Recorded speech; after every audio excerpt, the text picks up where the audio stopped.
Listening Fanfiction presents The Men Who Love Harry Potter by Ricardian scholar Clark Weasley. Based on the book series Harry Potter by J.K. Rowling. Narrated for you by Sierra Feast. James Potter. He was a father.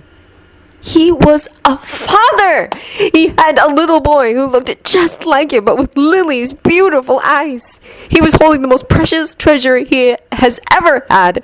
This was far more precious than his invisibility cloak or map. This was his own flesh and blood, a beautiful baby made with Lily.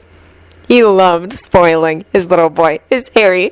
Harry would have the best. Best clothes, best toys, best pre-Hogwarts lessons. The only best he wouldn't have is a father because, let's face it, James could never be his own father. But he had James and Sirius and Remus and Peter to look after him. 4 fathers! Isn't the boy lucky?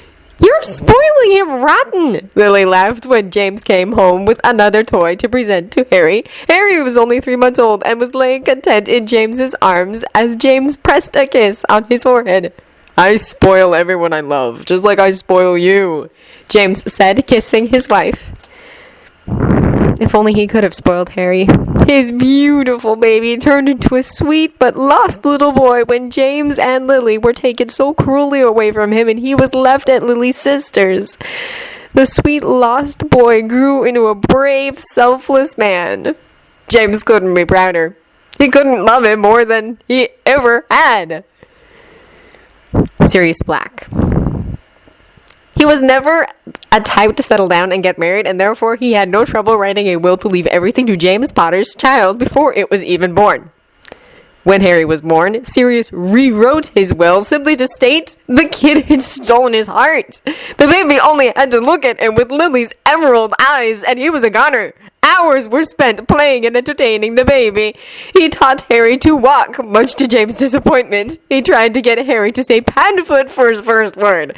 To all Marauders' disappointment, though, Harry's first word was Mummy, and he held the baby in his arms and tickled him to make him giggle that adorable laugh. Then he was on missions all the time. Then Peter betrayed them and Hagrid took Harry away, and Sirius was suddenly in Azkaban with that memory of Harry giggling being sucked out of him. Seeing Peter in the newspaper woke him up to fight for Harry. The baby was no more, but in its place was a small boy struggling to become a man. He took one look at James Potter with Lily Evans' eyes, and he suddenly fell in love all over again. So as he fell into the veil, he was secure in knowing that Harry loved him just as much. Remus Lupin. He had disappointed Harry and confirmed his own fears. When Harry had been born, he was worried he would hurt the boy somehow because of his curse. Both James and Lily threatened to curse him themselves if he didn't hold Harry. And the moment the baby had been placed into his arms, he had fallen in love.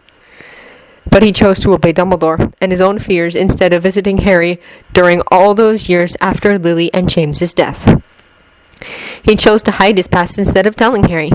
Harry discovered and probably attempted to make a relationship more than teacher-student when he suddenly resigned and left. He didn't even bother trying to write to Harry, thinking the boy would be so disgusted with him. When Harry tried to run after Sirius in the veil, Remus held on tight with all his strength. Because Harry was all he had left that he loved. Tonks was there, and he loved her, but Harry was family, was pack. To see Harry's disappointed and disgusted green eyes when he offered his service to him hurt him. The men that taught me how to fight Dementors. A coward!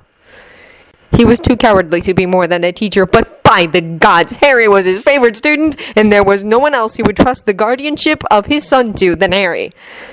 Because Harry wouldn't make the same mistakes he did. Hagrid. He could hold the baby in his one hand. Tiny little thing, tiny life, quiet and sweet. He loved the baby before he passed it to Dumbledore.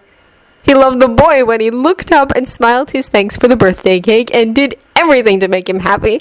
Hedwig, Christmas presents, teas after Snape's lessons, and supported Quidditch. He loved the boy. He held the boy in his arms and wept when he realized he lost all of his family, Dumbledore and Harry. He cried again when the boy turned into a man and came knocking on his door, a baby version of him, just like that horrible day after Halloween. This is Albus, Hagrid, and I want you to be his godfather. He loved Harry. He loved his family. Great man, Harry Potter. Great man. Albus Dumbledore. There are only 5 people Albus Dumbledore has ever allowed himself to love after Grindelwald and his family's demise. The first was, of course, his brother. He would never stop loving his brother no matter what. The second was Hagrid, the sweet third year who had a heart of gold and loyalty that would make you proud to know him. The third was Minerva, his most favorite and talented student. The fourth was Severus, who he had let down far too many times and was secretly a little jealous of because Severus could show his pain to the world. The fifth was Harry, the little boy with big green eyes who stole his heart and broke it. Well, more aptly, Albus broke his own heart in favor of the boy.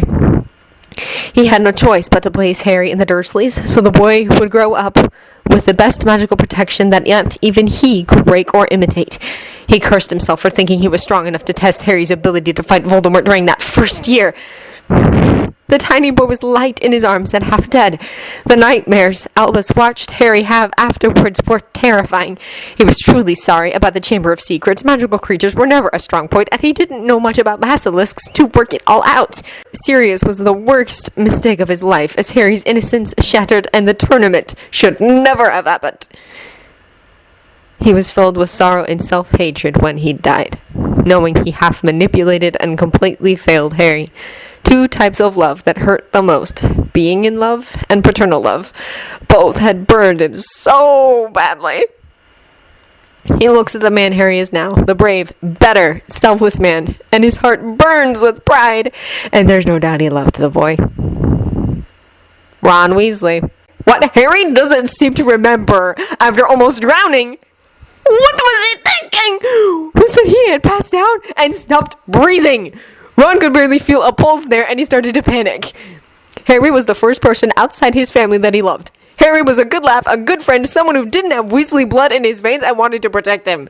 Ron would only ever admit it on the pain of death, and only to himself, that on occasion, he isn't sure who he loves more, Harry or Hermione. Harry wasn't breathing. Hermione was God knows where. Ron slammed his lips down and breathed into Harry's mouth, away, pounding on his chest, lips back down. He had only seen mouth-to-mouth like this once. Ginny had been 3 when she fell into the pond, and Bill had to give her mouth-to-mouth when she wasn't breathing. Ron wasn't sure he was doing this right. Breathe, Harry, breathe! Harry choked, and his green eyes flooded open. Are you bloody mental? Severus Snape. He hated the child. He hated his black, messy hair that screamed butter. He hated his glasses, a weakness, and another resemblance of that butter. He hated the way the child would fall into the trap of picking fights with the Slytherins. He hated the brat's pig-headedness and the fact it would take something big, like a death, to get it in the brat's head that this is important. He hated the lack of potions talent, because that was something that Lily excelled in. He hated the gray hair the brat gave him when he stood there in the girls' bathroom, troll lying on the floor. He hated even more the other gray hair and burned robes from that horrible Quidditch match. Then there were the gray hairs from the Philosopher's Stone and the Chamber of Secrets, and the fact he was near the man who betrayed Lily. The gray hairs from the tournament and that stupid teenage army, and getting involved more fights and grudges.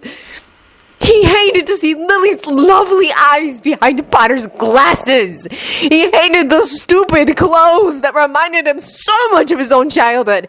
He hated the passion, the nobility, the bravery, the occasional glint of talent and intelligence. But most of all, he hated the innocence in the boy and the desire he had to protect that innocence. There was a thin line between hate and love. Somewhere during that first year of school, he crossed it and began to love the boy. Oliver Wood. He caught every ball he threw at him, learned every tactic he threw at him, obeyed every command given, even if it landed him in the hospital wing, and he won the Quidditch Cup for him. Oliver Wood loved Harry Potter's flying talent. The kid wasn't that bad either. Arthur Weasley. He didn't even notice the extra head on the table when he sat down from work. Then Molly introduced him, and he blinked rapidly as he realized instead of red hair, this boy had black hair. Ever since then, it had only been the black to tell him that it wasn't his son sitting on the table between Ron and Ginny. He might as well been, though. Arthur and Molly were filled with love and had plenty to give around. What was one more son? If they could, they would have hundreds and love them all the same. Weasley brothers. Bill admired the kid for his guts. He fought Voldemort and brought back the neighbor's body because it was asked of him. He sat up and argued with the Minister of Magic himself, and Bill couldn't help but admire him. He continued to admire the boy, but was worried how quickly he was turning into a man with Ron. They fought the war too much, more than any adult, and did the impossible of breaking into Gringotts. Bill admired them. Charlie thought Harry was an awesome flyer and an awesome friend to do what he did for Hagrid and Norbert. He liked the kid, and somewhere along the line cared for his brother-in-law. Percy was jealous of Harry. Harry was respected, loved, and laughed with, instead at, by his family, and Percy wasn't. But his own words said the most vile things about the small little boy who was still far too short, and Percy caught a glimpse of "I must not tell lies" scarred into his hand. Percy felt fury built for someone hurting his little brother Harry. Fred and George loved Harry. They were overprotective of him, especially when he almost died by bludger. Harry and Ron might as well been non-identical Weasley twins. They were so close, and Grid and Forge protected their baby brothers. They loved Harry even more so when he gave them the starting up money for their dreams. George loved Harry the most out of his brothers when, instead of giving him meaningless comfort, he sat there with a butterbeer and said, "I know how you feel." It was enough. Dobby. His mother and father had often thought he was a disgrace to them. He was too odd, strange, and radical for them to be proud of him. His masters thought of him as the scum of their shoes, to be wiped off and chucked into the gutter. His dearest friend, Winky, thought him to be a criminal, to not want to stick to the status quo. Harry Potter had been the only one to show him anything positive. He might have threatened to strangle him after the bludger incident, but other than that, there had been nothing but kind and brave gestures. Harry Potter had offered him a seat. Harry Potter set him free, on the expense of his life almost. Harry Potter visited him often at the kitchens. Harry Potter brought him socks on every Christmas, but the one after poor great Headmaster Dumbledore died. When Headmaster Dumbledore's brother ordered him back to his own personal hell to save Harry Potter, he did it willingly and happily because he got to save Harry Potter. To lay there in the arms of Harry Potter, who cried for him as he died, was the happiest moment of his life. Because he died for the one person he had ever loved, and they had shown they loved him back with their tears. Colin Creevey. He was something different from any other boy Colin had met. He was a hero, an athlete, a champion, a leader, and on top of all that, he was shy. Also very photogenic. The eyes and pale skin beneath the black hair just made the lucky side pretty. Colin always looked like a gormless git in photos. So, it might be a little bit of a man crush, but he adored Harry and was proud to die fighting for him. Neville Longbottom. He had always sort of wanted to be Harry. Harry was brave and popular, while he wasn't. And on top of that, Neville was a disappointment. But then you really got to see Harry, the person under that brave Gryffindor mask. Harry was nice, polite, and had just as many self-esteem issues as he did. They could have been brothers if things had turned out differently, but they are brothers in arms in the fight against Voldemort and his Death Eaters. Neville fought in Harry's name, as Harry fought in the name of the whole world. He was quite pleased to be named godfather to Harry's daughter. It showed how much Harry cared, respected, and trusted him. He didn't want to be Harry anymore. Not with all the trouble that follows him. Teddy Lupin. Harry was cool. He gave cool gifts, cooked great food, told cool stories, and taught valuable lessons.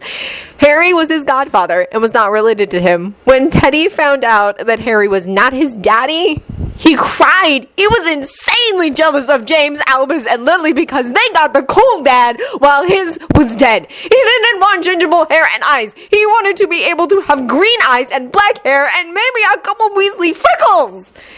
Harry stood with him every step of the way. School, job, marriage, his own children.